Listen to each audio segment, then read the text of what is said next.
ഈ പോലീസ് സേന എന്ന് പറയപ്പെടുന്നത് ക്രിമിനലുകളുടെ ഒരു സേനയായി മാറുന്നു. അത്തരത്തിലൊരു രീതിയിലേക്ക് നമ്മുടെ സേന അധപ്പതിച്ചു പോകുന്നുണ്ടോ എന്നുള്ളത് വലിയൊരു ചോദ്യമായി ഇപ്പോൾ നിലനിൽക്കുന്നുണ്ട്.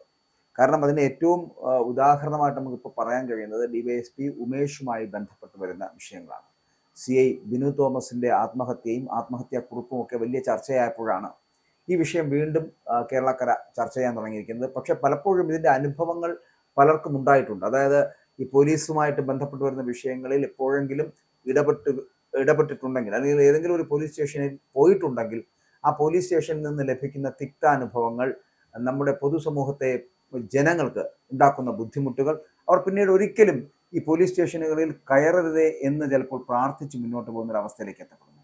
നമ്മൾ പലപ്പോഴും ഈ ജനങ്ങൾക്ക് അനുകൂലമായിട്ടും ജനങ്ങളോടൊപ്പം നിൽക്കുന്ന മാതൃകാ പോലീസ് സ്റ്റേഷനുകൾ, ജനമൈത്രി പോലീസ് സ്റ്റേഷനുകൾ എന്നൊക്കെ വലിയ പേരുകളിൽ പറയുമ്പോഴും ക്രിമിനലുകളുടെ താവളമായി മാറുകയാണോ പോലീസ് സ്റ്റേഷനുകളും പോലീസുകാരും?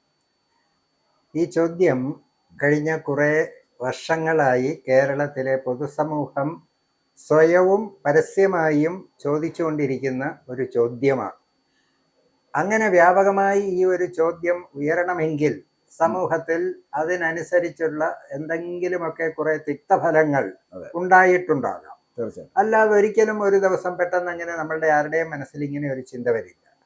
വളരെ വർഷങ്ങൾക്ക് മുമ്പ് വെറും കായിക ബലവും മീശയുടെ ഘനവും മാത്രം നോക്കി പോലീസിലേക്ക് ആളിനെ എടുത്തിരുന്ന ഒരു പ്രാചീന കാലമുണ്ട്. അന്ന് അത്തരത്തിലുള്ള കുറ്റകൃത്യങ്ങൾ മാത്രമേ സമൂഹത്തിൽ ഉണ്ടായിരുന്നുള്ളൂ. ജീവിക്കാൻ വേണ്ടി കോഴിയെ മോഷ്ടിക്കുകയോ തേങ്ങ മോഷ്ടിക്കുകയോ പോക്കറ്റടിക്കുകയോ ഒക്കെ ചെയ്യുന്ന ചെറിയ ചെറിയ കുറ്റകൃത്യങ്ങളായിരുന്നു. കാലം മാറിയതനുസരിച്ച് കുറ്റകൃത്യങ്ങളുടെ സ്വഭാവവും മാറി. എന്തായാലും അന്നത്തെ ഈ പറഞ്ഞ രീതിയിലുള്ള അരനിക്കറിലുള്ള പോലീസും കപ്പട മീശയും ഇടിയൻ നാരായണ പിള്ളയും ഒക്കെ മാറിയിട്ട് മാന്യമായ വേഷവും ഒക്കെ നൽകി പോലീസിനെ ഒരുപാട് നമ്മൾ നവീകരിച്ചിട്ടുണ്ട്.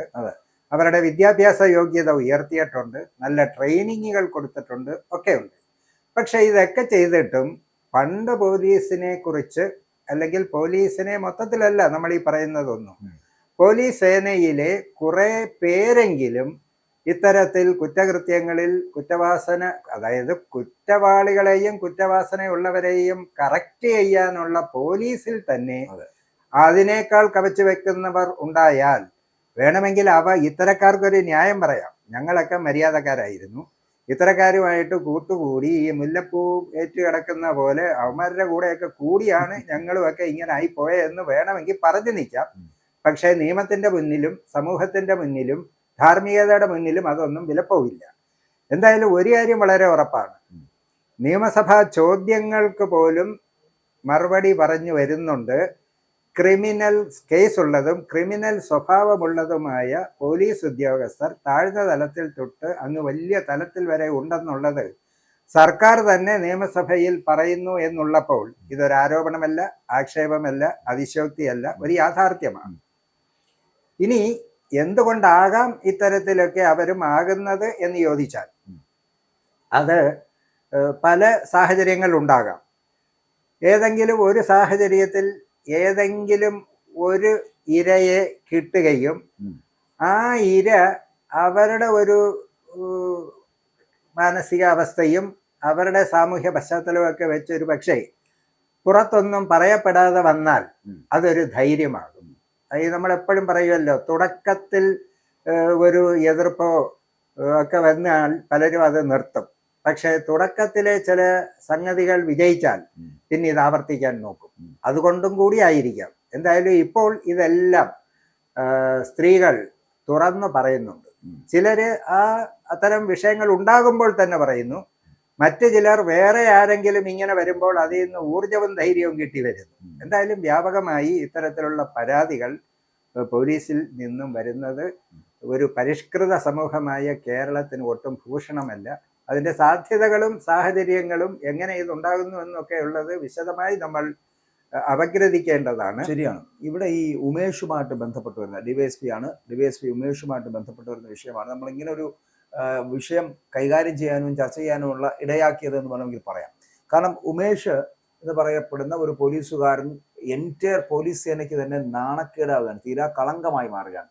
കാരണം ഒരു സ്ത്രീയെ അറസ്റ്റ് ചെയ്യുന്നു, അറസ്റ്റ് ചെയ്തതിനു ശേഷം അവരെ തിരികെ വീട്ടിലേക്ക് പറഞ്ഞയച്ചതിന് ശേഷം അവരെ നേരിട്ട് വീട്ടിൽ പോയി കണ്ട് പീഡിപ്പിക്കുന്ന തരത്തിലേക്ക് എത്തപ്പെടുന്നു, ഭീഷണിപ്പെടുത്തി പീഡിപ്പിക്കുന്നു, നിങ്ങളെ കേസിൽ നിന്ന് ഒഴിവാക്കാമെന്ന് പറഞ്ഞ് അവരെ കൊണ്ട് അതിന് ആ ഒരു കൃത്യത്തിലേക്ക് എത്തിപ്പിക്കുന്നു. അങ്ങനെ പീഡനത്തിന് ഏത് വിധേനയും പോലീസുകാരാൽ ചതിക്കപ്പെടുന്ന തരത്തിലേക്ക് സ്ത്രീകൾ മാറുന്ന ഒരു സമൂഹമായിട്ട് നമ്മുടെ ഈ കേരളം, മലയാളികളടക്കം മാറുന്നു. പല സ്ഥലങ്ങളിൽ ഇതുണ്ട്, ഇതിന്റെ വേറൊരു വേർഷനാണെന്ന് മാത്രം. പക്ഷെ നമ്മുടെ കേരളത്തിൽ ഇത് ഉണ്ടാകണം അല്ലെങ്കിൽ ഉണ്ടായിക്കൊണ്ടിരിക്കുന്നത് താങ്കൾ നേരത്തെ സൂചിപ്പിച്ചതുപോലെ ഒരു പരിഷ്കൃത സമൂഹത്തിന് ഒരിക്കലും ചേർന്നതല്ല. പക്ഷെ എന്തുകൊണ്ടാണ് ഇത് ഉണ്ടായതെന്ന് ഒന്ന് ആലോചിച്ച് നോക്കൂ. ഉമേഷിനെ പോലുള്ള ആൾ, അയാൾക്കെതിരെ ഒരു നടപടി എടുക്കുവാൻ എന്തുകൊണ്ട് ഇത്രയും കാലം കഴിഞ്ഞില്ല? ഇത് ഇന്നലെ തുടങ്ങിയതല്ല. ഉമേഷ് എന്ന് പറയപ്പെടുന്ന ആൾ പോലീസ് സേനയിൽ എത്തിയ കാലം മുതൽ SI തൊട്ട് ഇങ്ങോട്ട് വരുമ്പോൾ, SIക്ക് ശേഷം CI റാങ്കിലേക്ക് എത്തുമ്പോൾ തൊട്ട് അഴിമതി, കൈക്കൂലി, പെണ്ണ്, ഇതുപോലുള്ള എല്ലാ വിഷയങ്ങളും ഇയാൾ ഇടപെട്ടിട്ടുണ്ട്.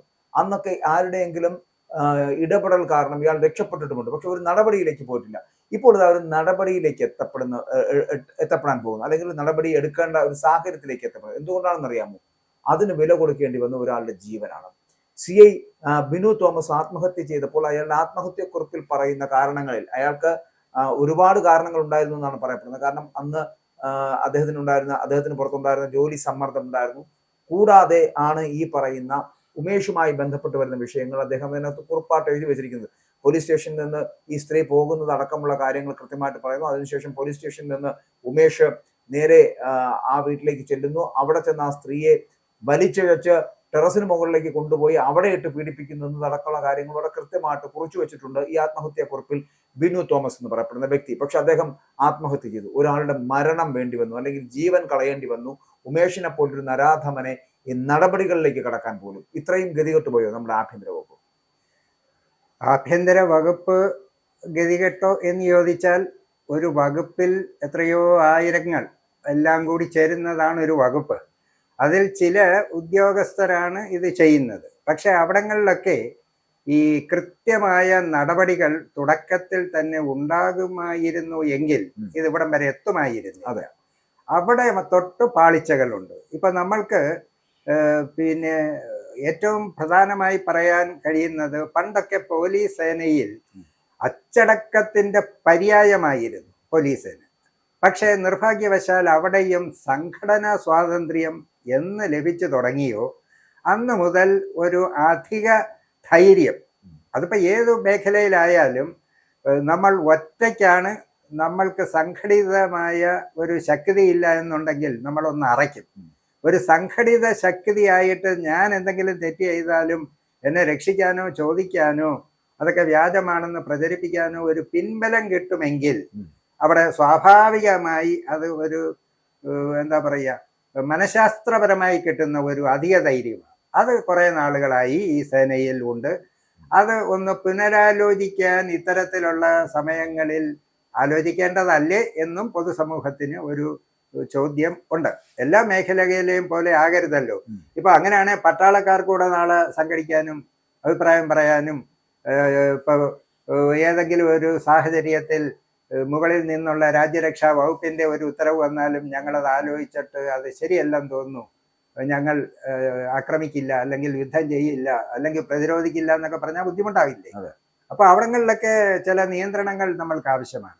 പിന്നെ ഇവിടെ ക്രിമിനൽ സ്വഭാവമുള്ള ഒരാളാണെങ്കിൽ അതിനെ മനഃശാസ്ത്രപരമായി ഒക്കെ കണ്ടുപിടിക്കാൻ പറ്റും. ഇപ്പൊ ഇത് നമ്മൾ സാന്ദർഭികമായി, ഞാൻ ഒരു പേര് എനിക്ക് പെട്ടെന്ന് ഓർമ്മ വന്നത്, മുമ്പൊരു DYSP ഒരു ഇതേപോലെ ഒരു പീഡനത്തിൽ വന്നിട്ട് രക്ഷപ്പെടാൻ വേണ്ടി അദ്ദേഹത്തിന് ഈ ശേഷിയില്ല എന്ന് വരെ ഡോക്ടറെ കൊണ്ട്, ഓർമ്മയുണ്ടോ? ആ വ്യക്തിയുടെ പേര് ഷാജി ആണെന്നാണ്. കാരണം അത്രക്കാരുടെ പേര് നമ്മൾ ഒരിക്കലും മറക്കില്ല.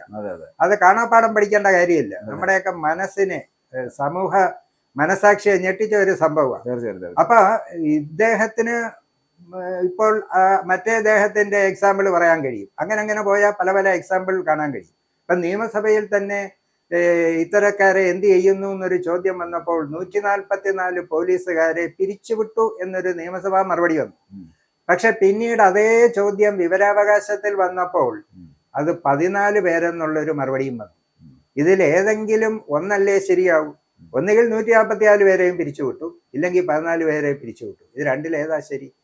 അപ്പോൾ ഒരു കാര്യം ഉറപ്പാണ്, പോലീസ് സേനയിൽ ഇത്തരത്തിലെ പീഡനങ്ങൾ മാത്രമല്ല, നമ്മൾ പലതരം മോഷണങ്ങൾ കണ്ടു. മാങ്ങ മോഷ്ടിച്ചുകൊണ്ട് പോകുന്നു. യൂണിഫോമിൽ വന്ന ഒരു പോലീസുകാരൻ ബൈക്ക് നിർത്തി ഒരു പാവപ്പെട്ടവന്റെ ഉന്തുവണ്ടിക്കകത്ത് ചാക്ക് മൂടിയോ അങ്ങ് പ്ലാസ്റ്റിക് ഇട്ടോ മൂടി വെച്ചതിന്ന് മാങ്ങ, 1 കിലോ മാങ്ങ അല്ലെങ്കിൽ 2 കിലോ മാങ്ങ എത്ര രൂപ വരും? അപ്പോൾ നോക്കൂ, 10-40,000 പോലീസുകാരുള്ള ഒരു സേനയ്ക്ക് മൊത്തം നാണക്കേടുണ്ടായിരുന്ന ആ ആളിനെ സത്യം പറഞ്ഞാൽ ഒറ്റപ്പെടുത്തണ്ടേ? അയാളെ നിയമപരമായി ഒരുപക്ഷെ അയാൾ വേണേ പറയാം, എനിക്ക് മാങ്ങ കണ്ടപ്പം കൊതി തോന്നിയതാണെന്നൊക്കെ പറഞ്ഞ് ന്യായീകരണം ഒരുപാടൊക്കെ പറയാം. പക്ഷെ അതൊരു സമൂഹത്തിൽ കൊടുക്കുന്ന സന്ദേശം എന്താണ്? ഈ കള്ളനെ പോലീസ് പിടിച്ചെന്ന് ഒരു സിനിമയിൽ, അല്ല, പോലീസിനെ കള്ളം പിടിച്ച് എന്നല്ലേ ഒരു മീശമാധവനകത്ത് അങ്ങനെ ഒരു ഇത് പറഞ്ഞതുപോലെയുള്ള ഒരു പിക്ചറല്ലേ അത് കൊണ്ടുവരുന്നത്.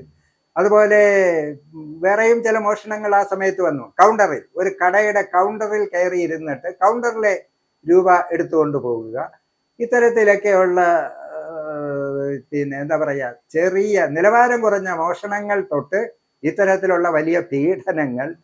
പിന്നീട് ശ്രീ PV അൻവർ MLA ആയിരുന്നപ്പോൾ നിരവധി ആക്ഷേപങ്ങൾ പോലീസിലെ ചെറുതും വലുതുമായ ഉദ്യോഗസ്ഥർ, AGDP റാങ്കിൽ വരെയുള്ള ഉദ്യോഗസ്ഥരെ കുറിച്ച് പോലീസ് ക്വാർട്ടേഴ്സിലെ തേക്കിന്റെ മരം മുറിച്ചു കൊണ്ടുപോയി ഫർണിച്ചർ പണി. അതെ, തലപ്പത്തിരുന്ന MR അജിത് കുമാറിനെ കുറിച്ച് വരെ അന്ന് അദ്ദേഹം, മാത്രമല്ല സുജിത്ദാസിനെ കുറിച്ചൊക്കെ വലിയ ആക്ഷേപങ്ങളൊക്കെ അന്ന് PV അൻവർ ഉന്നയിച്ചിട്ടുണ്ട്. അപ്പൊ ഇതിന്റെ തലപ്പത്തും ഇതുപോലത്തുള്ള ആൾക്കാരുണ്ട് എന്നുള്ളതാണ്. അപ്പൊ പിന്നെ തലപ്പത്തുള്ളവർ ഇങ്ങനെയാണെങ്കിൽ പിന്നെ ഉമേഷിനെ പോലുള്ളവർക്ക് എന്തും കാണിക്കാം എന്നുള്ള സമീപനമല്ലേ അതിന് നമുക്ക് മനസ്സിലാക്കണം. ആ സന്ദേശമല്ലേ പോലീസ് സേനയിൽ നൽകുന്നത്. അതെ, അപ്പൊ ആ ഒരു സമയത്തായിരിക്കും ചില വിമർശകരും നിരീക്ഷകരും ഒക്കെ പറഞ്ഞു, ഈ പല ബറ്റാലിയനുകൾ പോലീസിൽ ഉള്ളതുപോലെ ഇങ്ങനെ ഒരു മോഷണ ബറ്റാലിയനെന്നോ പീഡന ബറ്റാലിയനെന്നോ ഒരു ബറ്റാലിയൻ തന്നെ എല്ലാ റാങ്കിലും ഉള്ളവരെ കിട്ടുകയാണെങ്കിൽ അങ്ങനെ ഒരു യൂണിറ്റും കൂടെ ഉണ്ടാക്കുന്നത് നല്ലതല്ലേ എന്ന് പോലും കളിയാക്കിയത് ധാർമ്മിക രോഷം കൊണ്ടാണ്. കാരണം ഇവർക്കെതിരെ ഒന്നും കാര്യമായ നടപടികളൊന്നും വരുന്നില്ല. അത് ചിലപ്പോൾ നിയമപരമായ പരിരക്ഷയായിരിക്കാം, ഇല്ലെങ്കിൽ ട്രിബ്യൂണലുകളിലെ ചില ഇടപെടലുകളാകാം, അല്ലെങ്കിൽ ഇത്തരക്കാർക്കെതിരെ വരുന്ന കേസ് അന്വേഷിക്കുന്നവർ സഹായിക്കുന്നത് കൊണ്ടാകാം. എന്തു തന്നെ ആയാലും ഇത്തരത്തിലുള്ളവരെ, ഉപ്പ് തിന്നുന്നവൻ വെള്ളം കുടിക്കും എന്ന് പറയുന്ന ആപ്തവാക്യങ്ങളൊക്കെ അക്ഷരാർത്ഥത്തിൽ നടപ്പിലാകുകയാണെങ്കിൽ ഒരു സംശയം വേണ്ട, ഇനിയും വൈകിയിട്ടില്ല, ഇനിയെങ്കിലും ഇത്തരത്തിലുള്ള സംഭവങ്ങൾ ആവർത്തിക്കാതിരിക്കാനുള്ള ജാഗ്രത ഗവൺമെന്റിന്റെ ഭാഗത്തു നിന്നുണ്ടാകണം, സേനയുടെ ഭാഗത്ത്. മറ്റൊരു കാര്യം കൂടിയുണ്ട്, അത് പറഞ്ഞ് നമുക്ക് അവസാനിപ്പിക്കുക. അതായത് ഈ യൂണിയനുകളുടെ പ്രവർത്തനം, ഈ യൂണിയനുകളുടെ പ്രവർത്തനത്തിന്റെ ആവശ്യം ഈ ഇതുപോലുള്ള സേനകളിലുണ്ടോ? അല്ലെങ്കിൽ യൂണിയനുകൾ ആവശ്യമാണോ ഇത്തരത്തിലുള്ള സേനകൾക്ക്? അത് ആണോ എന്ന് ചോദിച്ചാൽ ആ മേഖലയിൽ പ്രവർത്തിക്കുന്നവർ വേണം എന്നുള്ള ഒരഭിപ്രായം അതിപ്പോൾ ഏത് മേഖലയിലുള്ളവരാണെങ്കിലും പറയും. പക്ഷേ നമ്മൾ ആളുകൾ ആവശ്യപ്പെടുന്നതോ ആഗ്രഹിക്കുന്നതോ അനുസരിച്ചല്ലല്ലോ ഓരോ കാര്യങ്ങളിലും അഭിപ്രായം പറയേണ്ടത്. അത് ഉചിതമാണോ, ധാർമ്മികമാണോ, നിയമപരമാണോ എന്ന് ചോദിച്ചാൽ ഇപ്പോൾ പോലീസിലും പട്ടാളത്തിലുമൊക്കെ ഇത്തരത്തിൽ സേനകൾക്ക് അല്ലെങ്കിൽ അവർക്ക് സംഘടനാ സ്വാതന്ത്ര്യം നൽകുന്നത് ഉചിതമാണോ എന്ന് കോടതിയിൽ ചെന്ന് ചോദിച്ചാൽ കോടതി പറയുന്നത് എന്തായിരിക്കുമെന്ന് ചോദിച്ചാൽ അതൊക്കെ സർക്കാരിൻ്റെ നയപരമായ തീരുമാനമാണ്. ഞങ്ങൾക്ക് ഭരണഘടനാപരമായി അത് നിരോധിക്കത്തില്ലാത്തടത്തോളം കാലം അത് ശരിയെന്നും പറയാൻ കഴിയില്ല, തെറ്റാണെന്നും പറയാൻ കഴിയില്ല. ശരി, അത് അവിടെ നിൽക്കട്ടെ. പക്ഷെ ഈ സ്ത്രീകൾക്ക് സുരക്ഷ ഒരുക്കേണ്ട പോലീസ് തന്നെ സ്ത്രീകളെ ഇത്തരത്തിൽ ദുരുപയോഗം ചെയ്യുന്നതിന് ഈ പറയുന്ന ആഭ്യന്തര വകുപ്പ് അടക്കമുള്ളവർ വളരെ കൃത്യമായിട്ടുള്ള അന്വേഷണം നടത്തി, അല്ലെങ്കിൽ അത് കണ്ടുപിടിച്ചു കഴിഞ്ഞാലെങ്കിലും ഈ സേനയ്ക്ക് പുറത്താക്കുകയോ പിന്നെ ഒരിക്കലും മറ്റൊരു തരത്തിലുള്ള നല്ല നടപടികളിലേക്ക് എത്താതെ, അല്ലെങ്കിൽ സസ്പെൻഷൻ മാത്രം കൊടുക്കാതെ ടെർമിനേറ്റ് ചെയ്യുക എന്നൊരു സംവിധാനത്തിലേക്ക് വരേണ്ടതല്ലേ? അത്തരത്തിലൊരു കടുത്ത തീരുമാനം എടുക്കേണ്ടതല്ലേ? അത് ആണ്. പക്ഷേ അതിനും അതിൻ്റെതായ നടപടിക്രമങ്ങൾ പാലിച്ച് അല്ലാതെ ചെയ്തു കഴിഞ്ഞാൽ അവർ നിയമപരമായി രക്ഷപ്പെട്ടു വരും. ആ നടപടിക്രമങ്ങൾ പാലിച്ച് തീർച്ചയായിട്ടും അത് ചെയ്യേണ്ടതാണ്. ഈ തെറ്റ് ചെയ്താൽ കൃത്യമായി ശിക്ഷ ലഭിക്കുമെന്ന് ബോധ്യപ്പെട്ടാൽ പിന്നീട് അത്തരം തെറ്റുകൾ ചെയ്യാനുള്ള പ്രവണത കുറയുമെന്നുള്ളതൊരു യാഥാർത്ഥ്യമാണ്. 100% കുറഞ്ഞില്ലെങ്കിലും ഒരു 10-75% വരെ കുറയും.